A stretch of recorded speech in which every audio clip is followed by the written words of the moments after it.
There are probably 6 masters of the craft. I've had the pleasure of studying with 4 of them. The days of emailing your headshots and going on simple casting calls is over. I'm not going to pat you on the back. The reality is I've thrown people out of my class. You have to do this and you have to love this more than anything. This is the only time I'll allow you to take this out. Let's start with you.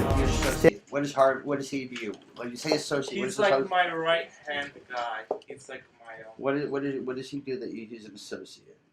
So the thing is, I know everything about everybody in my scene, even the way they shit, breathe, and think.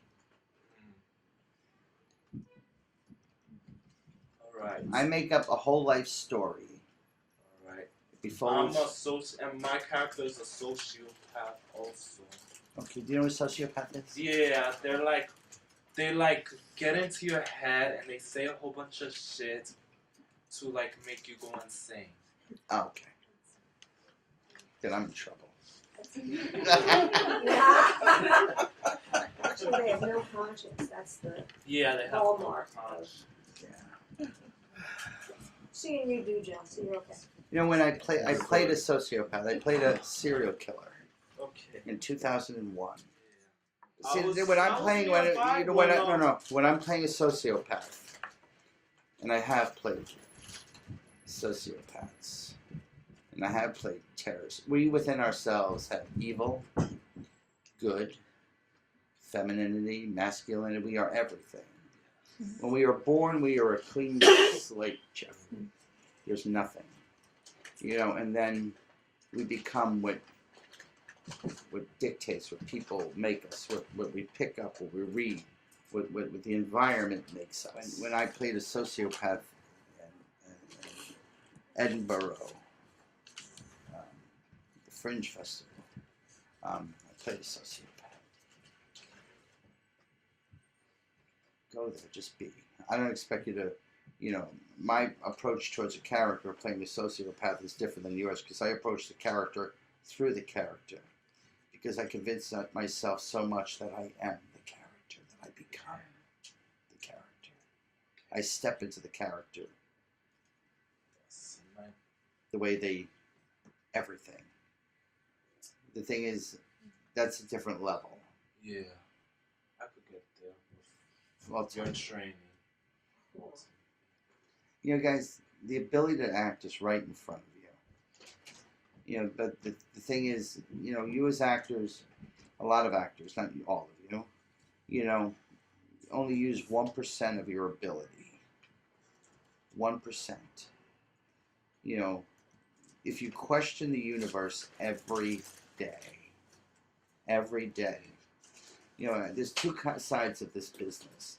There are those that do this because they appreciate the craft and they have the love in their heart for the feelings of taking the stage. When you do that, that shows. That shows when you're on stage, that shows when you're in film, and then there are those that just want to be famous and just want to be in red carpets. When I first started. That also shows. And casting directors pick that up. And that's shown. But the thing is,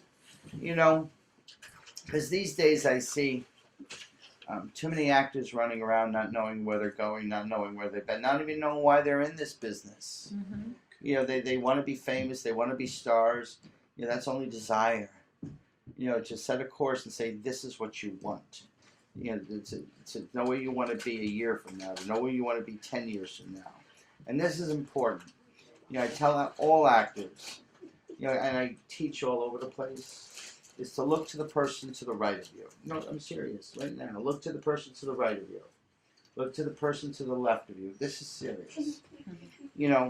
In this classroom, and classrooms in your future, you're going to see their successes and you're going to see their failures. Angela, you're going to see their successes and you're going to see their failures over and over again. And how you handle their successes and how you handle their failures determines how you will be as an actor.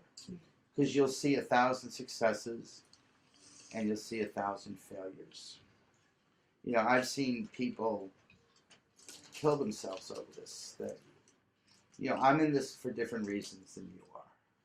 You know, I do this because I love to do it. Same. I'm never going to be famous. I don't want to be famous. Because fame is here. I've gotten 37 Academy Awards right here.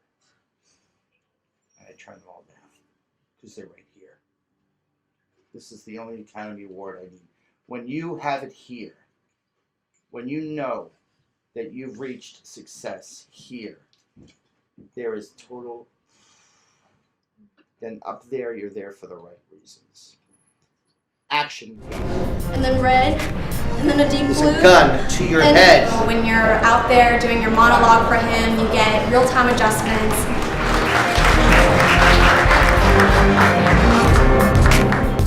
Which most men never feel, then saw to it. I am so thankful to have a talent like John Pallotta here in DC coming down from New York. That you have for acting and apply it to this. He's also one of the most practical instructors I've ever met in terms of getting that dichotomy of working the business and the craft of acting Take together. it to a deeper place without yelling. In the practice of the art. Yeah. You know, you guys in real life have personalities, right? Bring that personality to that. You know.